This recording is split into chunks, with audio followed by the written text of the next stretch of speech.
부동산 관련 세금에 대해서 먼저 요약해보면 부동산 관련 세금은 취득 단계, 보유 단계, 양도 단계로 나눠집니다. 취득 단계에서는 취득가액의 1에서 3% 상당의 취득세가 과세가 되며 개인이 2주택 이상 취득 시 8%, 법인이 주택 취득 시 12%의 중과세율이 적용됩니다. 취득 시 건물 공급가액의 10% 상당의 부가세와 건물 취득 시 취득 관련 증여세 문제가 발생할 수 있습니다. 보유 단계에서는 매년 6월 1일 기준 지산세 및 종합부동산세가 부과되며 임대소득에 대한 부가가치세와 종합소득세가 과세가 될 수 있습니다. 양도 단계에서는 공급가액의 10% 상당의 부가세와 양도시 양도소득세, 상속 증여에 대해서 관련 세금이 부과될 수 있습니다.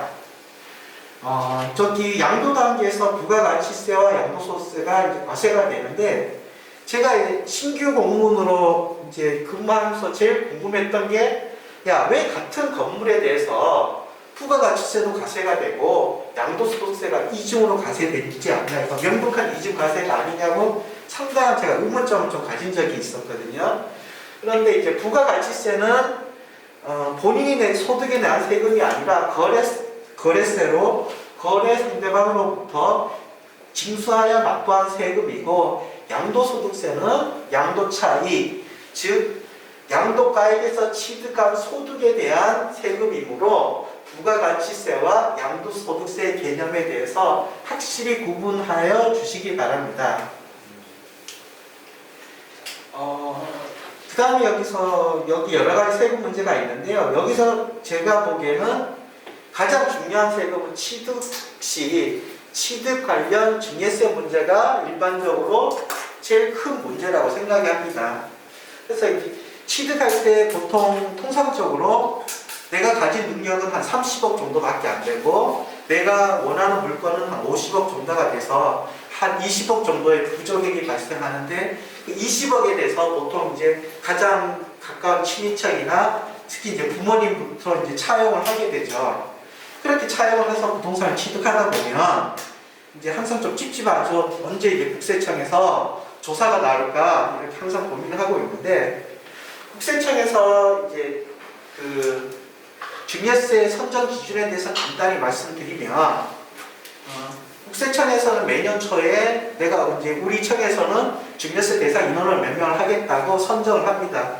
그렇게 하면 선정된 인원을 대해서 조사 대상자를 추출하는데, 그 선정 기준은 일단 통상적으로 어떤 개인에 대해서 5년 정도의 부동산 취득 내역을 분석하고 거기에 금융자산 증가액을 확정시킵니다. 그렇게 한 그 금액에서 그분이 5년 동안 신고된 소득 금액과 금융기관 대출액 등 확인한 금액을 차감하면 재산 취득 자금 불분명이 계산이 됩니다. 그러면 그 불분명이 대체로 보면 큰 사람 위주로 선정하기 때문에 여러분께서 부동산 취득할 때 자력으로 충분히 취득이 있다고 하더라도 될 수 있는 금융기관을 대출액을 좀 이용해서 사용한다 그러면 자금 출처 불분명이 좀 줄어들어서 조사 대상에 선정되지 않을 가능성이 좀 더 늘어나겠죠. 그 다음에 이제 기본 사례를 보면 여러분께서 이제 부동산을 한 2억에 취득해서 보유하다가 3억에 양도했을 경우 양도 차액이 1억 정도 나오고 1억에 대해서 예를 들어 1년 내에 양도했을 경우 50% 세율이 적용이 되는데 이때 상수세액은 4,800 정도 됩니다. 기본 사례에서 아시다시피 여러분께서 앞으로 투자에 대한 의사결정을 하실 때 반드시 세후 이익으로 접근해 주시기 바랍니다. 우리는 흔히들 얼마 팔아서 얼마를 남겼다고 언론에서 많이 하는데 대부분의 세전 이익만 말하지 세후 이익은 사실 말을 안 하거든요. 그래서 말을 할 때라도 세금에 대한 것을 먼저 언급하면 나의 기본적으로 세금에 대한 문제가 생기기 때문에 부동산 투자 시 세후 이익, 그 다음에 양도소득세 계산 구조에 대해 살펴보겠습니다. 세금을 이제 워낙 좀 딱딱하죠. 그런데 어떻게 해서 돈을 좀 줄이자 그러면 우리가 이 컨설팅 할 때 보면 보통 보면 이제 몇 천만 원씩 이렇게 받거든요. 몇 천만 원씩 하는데 다 알고 본인이 컨설팅을 다 해서 신고만 해달라고 하면 몇십만 원, 몇백만 원, 만원에 100만 원 이상 받기가 힘들거든요. 그래서 공부해서 오신 분들은 사실 재미가 없어요. 컨설팅을 좀 해달라고 했을 경우에 그래야 이제 이렇게 하는데 그만큼 여러분들이 공부를 하다 보면 수천만 원 이상의 세금 수수료 절약하는 효과가 있으니까 공부를 할 때는 좀 해주시기 바랍니다. 기본적인 상식에 대해서는. 좀 지루하시겠지만 이 표 자체가 양도소득세 계산 구조가 요 정도만 알면 기본 상식을 아신다고 볼 수 있겠습니다. 여기에 있어서 상세히 설명을 드릴 텐데 양도소득세는 양도가액에서 필요금을 차감하면 양도차익이 나고 이 금액에서 장기보유 특별공제를 공제하면 양도소득 금액이 계산이 됩니다.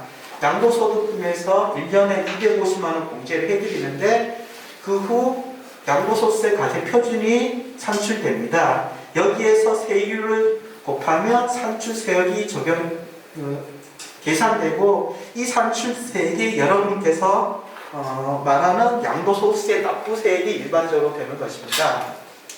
양도가액은 실질거래가액에 의하며 필요금리는 실질취득가액, 자본적 지출 양도비로 구성되며 이 두 가지 항목에 대해서는 추후 상세히 항목별로 설명해 드릴 수 있도록 하겠습니다. 여기 장기보유 특별공제가 있는데 장기보유 공제 제도 취지는 여러분께서 부동산을 통상적으로 장기간 보유하는데 장기간 보유하다가 발생한 양도 차익이 양도시에 한꺼번에 발생하는 결집효과가 나타납니다. 이 결집효과를 누구러뜨리기 위해서 장기보유 특별공제라는 제도가 있는데요. 이 장기보유 특별공제의 대상은 3년 이상 보유한 토지, 건물, 조합원 입주권만 해당이 됩니다. 예를 들어서 분양권이나 미등기 자산을 양도했을 경우에는 장특공제가 적용되지 않은 걸 유의해 주시기 바라며 이 계산 방법은 일반 자산의 경우에는 양도차익에 보유기간별 공제율을 달리 적용하는데 1년 이상 1년에 2%씩 증가하면 3년 이상 보유 시 6%, 10년 이상 보유 시 20%, 15년 이상 보유 시 30%를 한도로 공제율을 적용합니다.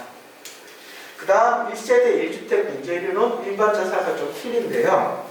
1세대 1주택은 여러분도 아시다시피 12억까지 공제가 되고 12억을 초과하는 양도차익에 대해서 공제율을 적용하는데 그 공제율은 보유기간 및 거주기간별로 매년 4%, 그래서 이제 최대 10년간 보유한 경우 고가주택 양도차익에 대해서 80%를 공제를 해드리고 있습니다. 일반적으로 양도차익이 나오지만 양도차손이 발생할 수가 있는데 양도차손은 그룹별, 동일세율별, 미공제분을 소멸하면 이 항목에 대해서 추후에 사례를 들어 설명해 드릴 수 있도록 하겠습니다. 기본징제는 그냥 무조건 1년에 250만 원까지만 250만 원을 공제해 드리고 있습니다. 세율은 이제 양도소득 앞에서 세율을 적용하는데 이때 세율은 기본 세율이 적용되면 6%에서 45%까지 누진 구조로 되어 있습니다.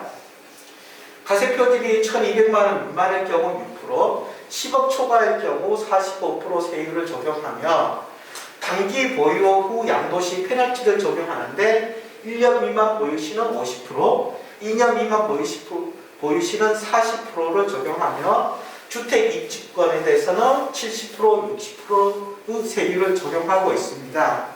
만약에 기본 세율과 이 중과 세율이 이렇게 같이 적용되는 경우라 그러면 그 중에 비교해서 큰 세율을 적용하게 되어 있습니다.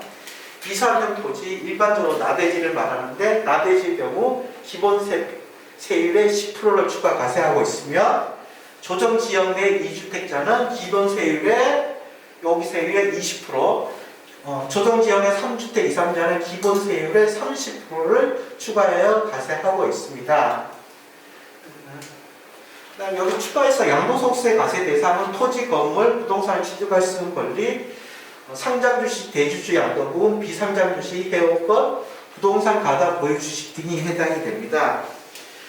부동산 가다 보유 법인 주식 등 같은 경우는 주식의 양도는 일반적으로 10% 정도 세율이 적용이 되는데, 여러분들께서 부동산을 취득 시 법인을 이용해서 절세 효과를 보았다는 분들도 주변에 많이 보고 계실 텐데, 부동산 가다 보유 주식 법인을 할 때는 부동산을 취득 시 간주 취득세 문제, 양도 시에는 주식 양도세율이 10% 아닌 일반 세율이 적용되며, 법인이 얻은 양도 차익에 대해서 추후 배당할 때 배당 소득세가 가해될 수 있으므로, 법인을 이용하여 부동산 투자할 경우 반드시 세무 관련 전문가와 일단 상담을 한 후 의사결정을 해주시기 바랍니다.